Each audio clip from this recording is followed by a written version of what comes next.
Fantastic, because most people would not admit it. I would have actually liked to give the name. Won't. It was a selective. I would have liked to give it the name, but they are so exclusive and quiet and have full, like, disclosure issues. So that's why I didn't give that information. Not that anything's come out of it, and I'm not a success story of their agency at all. In fact, I'm a rather, apparently 2 out of 3 people succeed, and I'm that one who failed. You also talked about 3.5 failed relationships. 1 true love, and I think 3.5 failed relationships. You've spoken about it with a great deal of some amount of regret, but compassion, empathy about why they didn't work out. Well, they were not any relationships. They were mostly unrequited love situations, which is great fodder for a filmmaker, not so great for a personal life. Yeah, I mean, I suppose that comes from your sense of indulgence and over-expectation. Sometimes you tend to expect from quarters that won't deliver, and that invariably happens when, and that's what I call indulgence, is like if I had a pragmatic approach to love, which is not possible with me, I would possibly have been in a long-standing relationship, but I've always desired what I know I can't have. You also talked about divorce being the new marriage. And throughout the book, there is a kind of a strand which keeps going back to infidelity. And it's like almost a semi-obsessive aspect of your creative process to deconstruct everybody's marriages and to see who's cheating, who's lying, who's living a lie. Because truly, in my experience, I think there's much ado about fidelity and infidelity. I think sometimes true emotion and relationships can go beyond those. And being a single bystander, you tend to be so close to so many relationships and marriages. And in my experience, and I say this, and I don't have any kind of, with all kinds of moral policing on my statement, I'm sure, but I don't think infidelity is a deal breaker. I don't believe it's not a deal breaker. No, I don't think so. And I feel like it's very individualistic. It's as per each one's life. And I feel like I'm not judgmental about it at all. And I'm not sure if I'm capable of complete fidelity, even if I was deeply in love. But in your film, when you're talking about the process where you were going to shoot the scene, very interesting conversation that you had with Shahrukh, when all of you had second thoughts whether to go all the way and show Rani and him in bed or suggest that they've actually had sex, where you were advised against it, and even Shahrukh was not sure whether it should have that scene or it should be like the Meryl Streep scene where it ends without them actually doing it. I was in a zone of abandon at that time. I was like, I felt I had wings. I wanted to fly as a filmmaker. But when I look back, I feel like I remember very clearly, and I've said it, that when the scene was going on, I was watching it at a preview, and there was a very traditional couple watching it. And the moment Shahrukh and Rani check into the hotel in Kabhi Alvida, the lady turned to her husband and he said, "Don't worry, dream sequence hai." And because they imagined that this is not possible. In a Karan Johar film, it's not possible that this would actually transpire. At the moment they realized it was not a dream sequence, 5 minutes later they were out of their cinema halls. So I realized that, sometimes topics like this are brushed under the carpet in our society. We don't like to watch what is startling and truthful on celluloid. We like to watch virtue and morality, say the right messaging. The moment you make viewing uncomfortable, the moment you say things that hit you hard, those are the films that bother you the most, and you have extreme reactions. Kabhi Alvida had extreme reactions. I had people come and say, I hated it. The only reason you can hate it if it's the truth of your home and it's the truth of your marriage. You can't hate that film otherwise. Or had people say, it's uncomfortable to see this film with my spouse, because what do you say after? Oh, I loved the film, what did you love about it? Or if I hated it, then why did you hate it so much? So it's basically, it was more a commentary. So the film did so much, and someone told me that it did so much better in the West, because there's a culture of watching film alone. So there are men who went alone and women who went alone, but in India we go as a couple or as a family, and it's an uncomfortable watch sometimes. I think that's changing. I see a lot of movies on my own in a theater, and I enjoy it thoroughly. I think I see a lot of other ladies also coming and watching movies. It's changing, thank God. All right. There's a wonderful chapter on Shahrukh where the first time you meet him and you go with a certain baggage because you're awestruck, you expect to meet a big star and you're completely disarmed because he's so normal, he's warm, he's caring, he's very respectful towards your father. They have a relationship completely independent of... I mean, it was I remember the day so clearly etched in my head, like it's like it happened yesterday. I grew up with movie stars that were stalwarts, that were luminaries, that we literally looked up to, like Mr. Bachchan. You know, when he walked into the room, there was a sense of like, you know, like glory.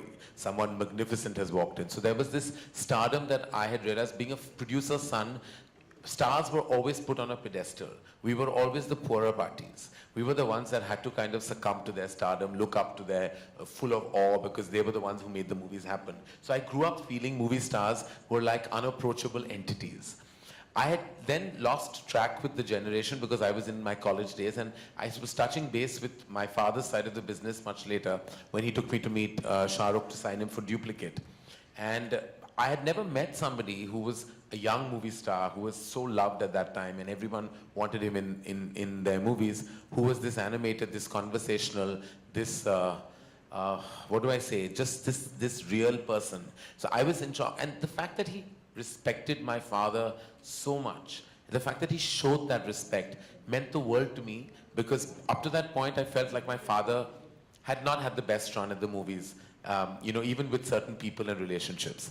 And when I saw Shahrukh give him that love, I think I fell in love with Shahrukh at that moment, because I saw the love he gave my father, and that to me meant the world. Nothing else mattered. There's a lovely insight also when you talk about your father. I think that was beautiful, where you said that despite him achieving success by the time you started working together, in his head he was still like a production person. So it was his instinct to carry the bags of stars or open car doors for them. And which my mother went hoarse trying to tell him, Yash, you're a producer. You're not a production manager. You shouldn't be doing these things. It's wonderful that you share it. It was his instinct. He couldn't help it. He just couldn't, like, whatever. And it was like, and I, of course, was born like I was a movie star in my head. Even though I had nothing, in my head, I was always royalty. For some reason, I don't know where, my mother always said, I don't know where you came from. Because, you know, I didn't have their value system. And I was always somebody who lived beyond my means. It was because I was pampered by my father. It was, he allowed me to believe that. He really, when I was 150 kilos fat, thought I had 5 kilos of puppy weight that I should lose. He thought I was the most gorgeous looking son. Could have been a film hero, knowing very well I knew my personality would not allow me to be a lead in a Hindi film at all. But he thought he could have launched me. When we were talking about my first film, he said, "Tu thoda patla ho ja, tu kar sakta hai hero ka kaam." And I was like, at that point, I was like, how do I get love and balance it with delusion? Because, you know, my mother secretly, I think, always knew that I was not meant for certain things. But my father just loved me unabashedly. There's also a wonderful moment that you talk about when Kajol, who you now don't have the same relationship with any longer, but maybe you will in future, when she told you that if you want to establish your, you want to assert yourself on the set, just come and shout the hell out of me, just come and yell at me to show that you're the boss. And you were faking, I mean, you were faking it, she was faking it. But I thought that was very generous of her and very smart of her to think of that. You were young, you were nervous, she was a huge star, and she says, just come out there and shout at me. Yeah, and it's you true. did. It's what happened. It's what's in the book, as are many other things. Kajol, I think enough has been said about recently, especially when excerpts of the book have been out. So I don't want to say any more about the fact that we have great history.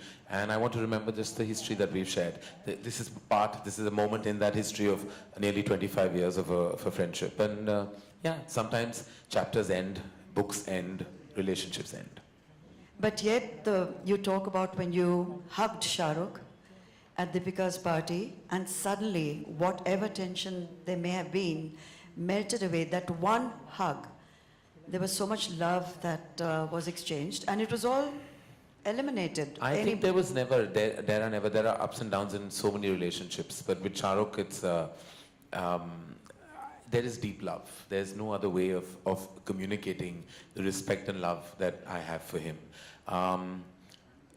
And I believe that ours will be a dynamic, and ours will be a relationship, and ours will be a connect that will be forever. It's only because my love for him has only grown over the last 2 decades. My love for his family has been so constant and consistent. And the fact that I think that their home is like a home for me in this city means a lot to me and my mother. My love for him is beyond work. My love for him and his family is beyond what he and I do professionally.